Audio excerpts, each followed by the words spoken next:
Hi there, friends. I'll come in here with a quick note to let you know that the first global Product Owner Summit organized by the Scrum Master Toolbox podcast is coming soon.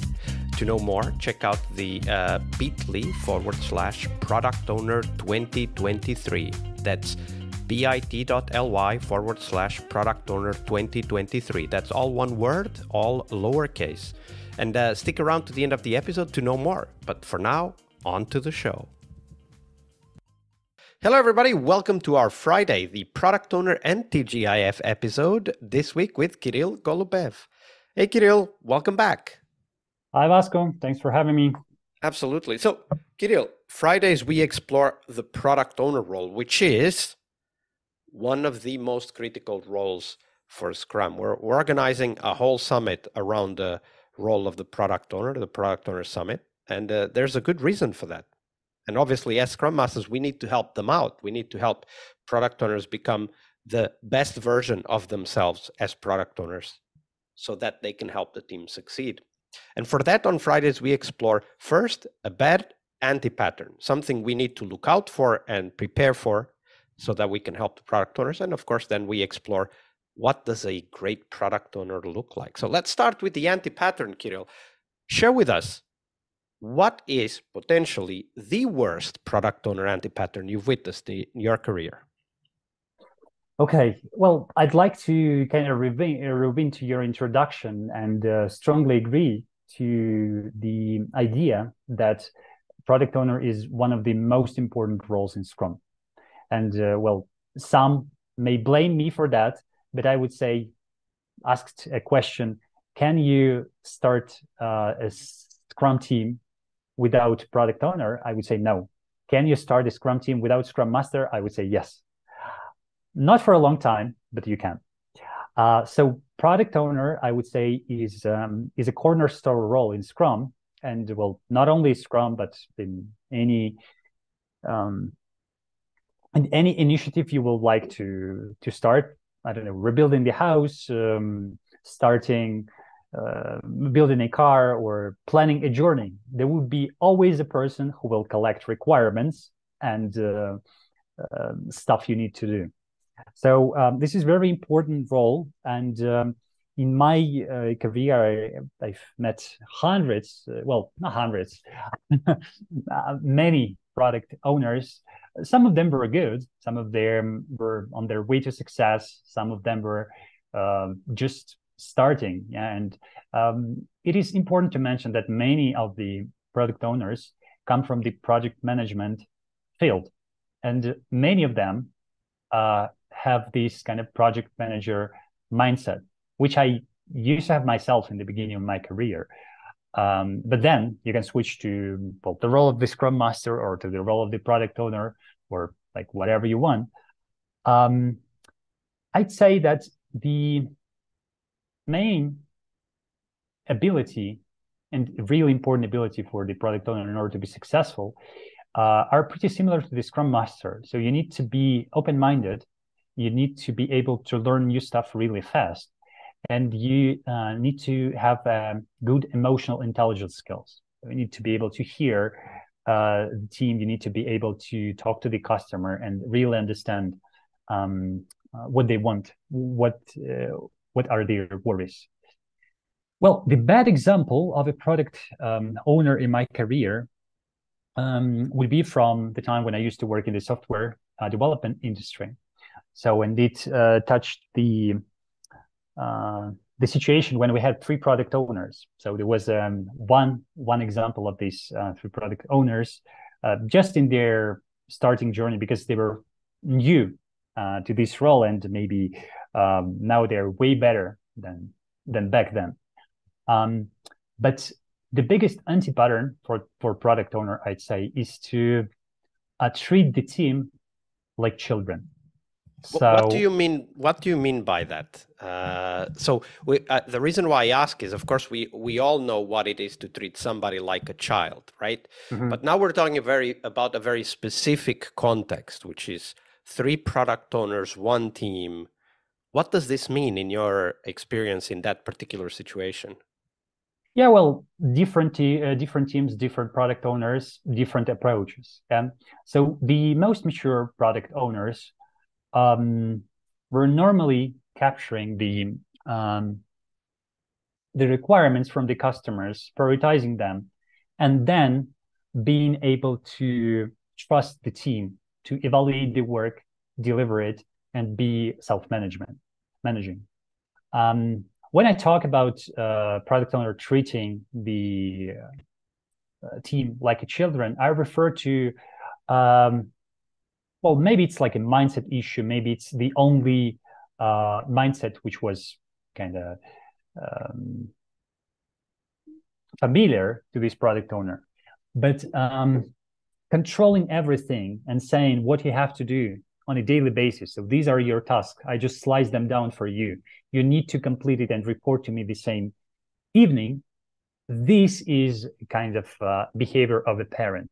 Well, of course, it refers not only to treating people like children, but also, well, there are different theories of motivations like X and Y. X and Y theories, yep. X and Y theories of Mike Gregor's, if I'm not mistaken. Yep.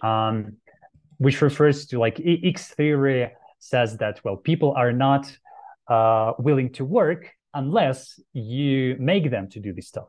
Yeah. And these, if this comes to your mind and if you are guided by this behavior, you are, well, command and control apologist. And well, you're the person who do not trust and who would like to control everything, micromanage. And in this background, you will never raise a team which is self-managing and ready to take on the responsibility. Absolutely. When you think about this theory X and theory Y, which I'll link to in the show notes so that people can understand better, what do you think can help product owners shift from this theory X, which is, people will only do what I tell them, you can't trust them to do anything on their own, to theory Y, which is the idea that people are self-managing by nature and we just need to help them by enabling that self-management to be in the right direction, like creating alignment, explaining the why and so on. Like, what in your experience has helped product owners to go from the X to the Y? Well, there are different arguments Scrum Master may use while coaching product owner to switch from this mindset to the mindset of trusting people. First of all, I don't know, ironically, but the managers and leaders who tend to use this mindset are always busy, are always that busy that they just don't have time for a reflection. They always doing something. They are trying to occupy all of their time with some stuff. They need to control everything. They need to have everything in order. So the main argument you may try to use with these people is that if they will be able to delegate this stuff to the team and trust the team, it will definitely liberate a huge amount of their time they were using to control the people. So it will help them to be more to have more time and to be able to have a helicopter view.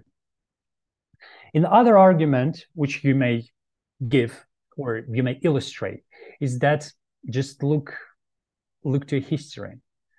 The history of different companies, even before the agile existed, the best companies and the best, I would say, the most sustainable companies were created in that way that leader didn't have to manage the company manually. And there are lots of examples. And well, it refers to not only the companies, but also the countries. So if you have a democratic country, it's much more stable in the long run than if it's an autocratic state or dictatorship. Because, well, if dictatorship fails, all the processes needs to be created from scratch. And if there is a constant change in the government, there are always fresh people, young people coming to power,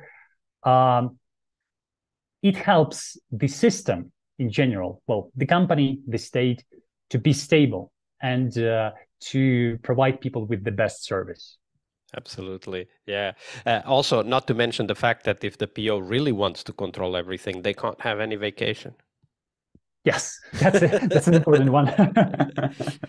So let's turn our attention to the opposite, the mirror image of this, which might be, Kirill, the best product owner you've ever worked with. Describe them for us.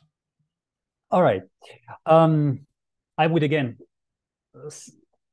switch a little bit in the beginning and then go on topic. It's crucially important for us, for Scrum Masters, for Agile coaches, if we're working with the product owner, to build close, understanding, and trusting relationships with product owner. If there is no trust or no understanding between product owner and Scrum Masters, between these two roles, well, you're destined to fail in this team.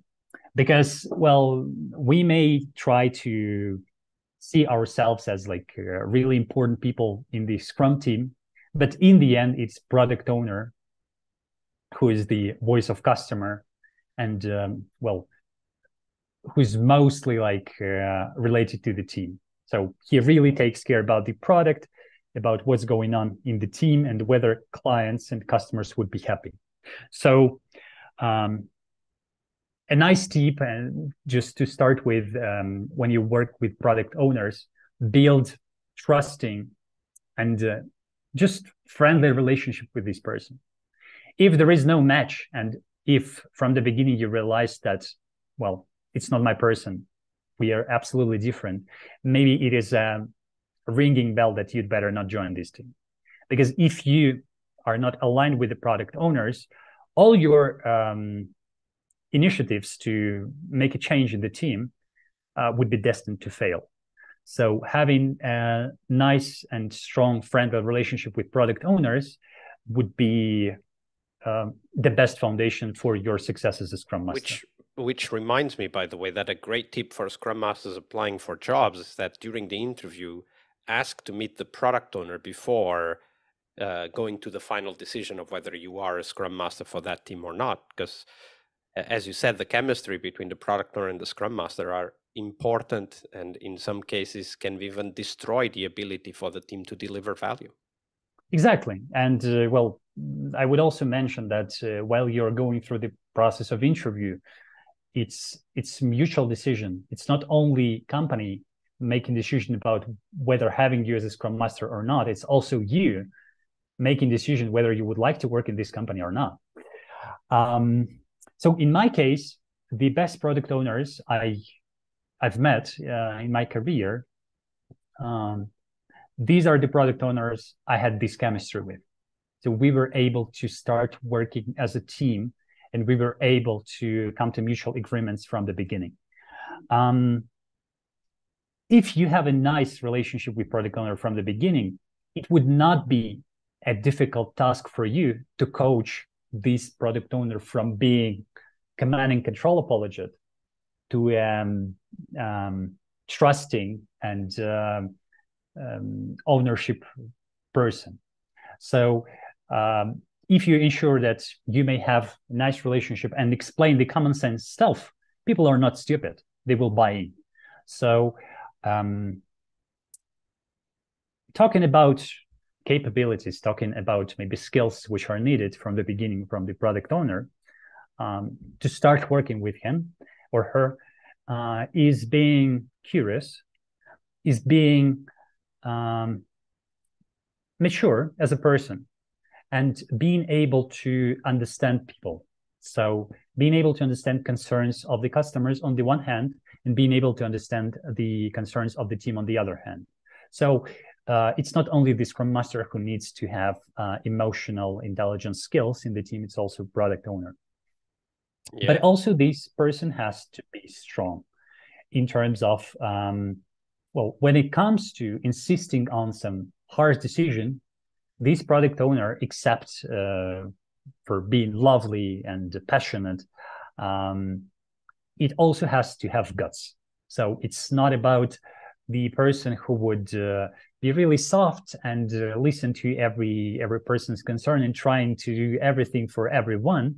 No, this person is a directive person in a way that he or she prioritizes the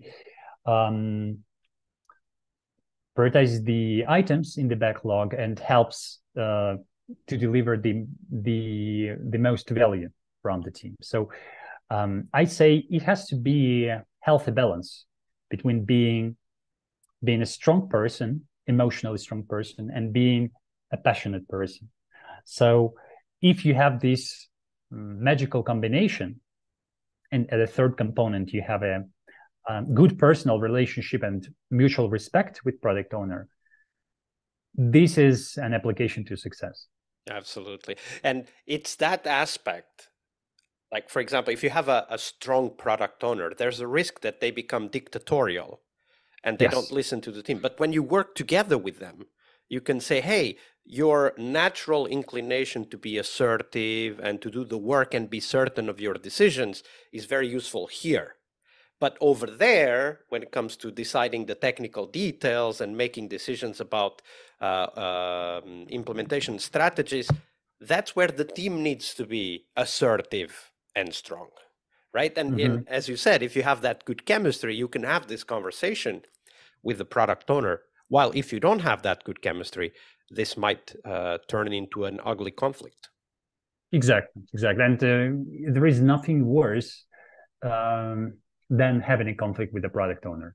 I had mine myself. Yeah, I had conflicts with product owner myself, and it ended up badly. So I strongly recommend and I strongly remind all of you to ensure that even though you have some disagreement, but you have a good personal relationship, just go to a bar, have some, I don't know, informal discussions. Just tequila. Since Kirill is in Mexico, I think tequila would be the best way. Couple of shots of tequila and everything smooth, flows much more smoothly. Kirill, we're getting close to the end, but before we go, do share with us, where can we find out more about you and the work that you're doing? Well, you can definitely refer to my LinkedIn profile, and if you need some of my insights from my experience, or for my I don't know, for my ideas, or you would like to contact me personally, you can go and chat with me on LinkedIn. Absolutely. I'm always we'll responding. Put the link on the show notes so that people can easily find Kirill, and why not have a follow-up conversation. Kirill, it's been a pleasure. Thank you very much for your generosity with your time and your knowledge. Thank you, Vasco. It was a pleasant conversation for me as well. Hi there, Agile friends. Thank you for sticking around. This year's first global summit dedicated to the product owner role in Scrum will have some amazing keynotes and 2 tracks filled with first-hand stories and experiences for product owners to learn more about that critical Scrum role. We'll have Roman Pichler, author and product expert, who will be answering your questions and sharing the most important aspects of the product owner role. We'll also have Colleen Johnson talking about why roadmaps are probably making your life much harder than it needs to be, and what to do instead. This talk was quite a success in Agile Online Summit 2022, and Colleen has learned some new tricks, tools, techniques that she will share with us when it comes to roadmaps for the product owner role. And we will also have Henrik Nyberg, author of Scrum and Kanban from the Trenches, as well as one of the creators of the Spotify model. So come in and listen to his stories. And we'll also have, of course, 2 tracks with many more sessions and even some live sessions. The 2 tracks will cover practices every product owner should know, where we'll be hosting conversations on topics that product owners need to be familiar with, like backlog refinement, planning, and much more. The second track will be on metrics, measuring product and personal success as a product owner. As product owners, it's crucial to have a clear understanding of what are the metrics that drive success for us, and of course also for the products and businesses that we work with, and we need to continuously measure and optimize those metrics. So in this track, we'll be sharing what's working and what's not in the area of measuring success for product owners. We will also have the opportunity to network with our peers. It's a network event, of course, so get your tickets and join our Slack. Go to bit.ly/Product Owner 2023. That's all one word, all lowercase. As always, we will have free tickets and VIP tickets, which will give you long-term access to the content of this summit. So check them out at bit.ly/Product Owner 2023. All lowercase, all one word. I'll see you on the summit floor. One more week of the Scrum Master Toolbox podcast is over, but there's a lot more we have to share. We have developed our own membership site where you find a community of active and engaged Scrum Masters. In this site, you get access to exclusive content and get to interact with us, your podcast hosts, as well as the best Scrum Masters in the world. So join us at scrummasterpodcast.com and keep this podcast free of advertising. See you next week for one more full week of Scrum Master tips and tricks.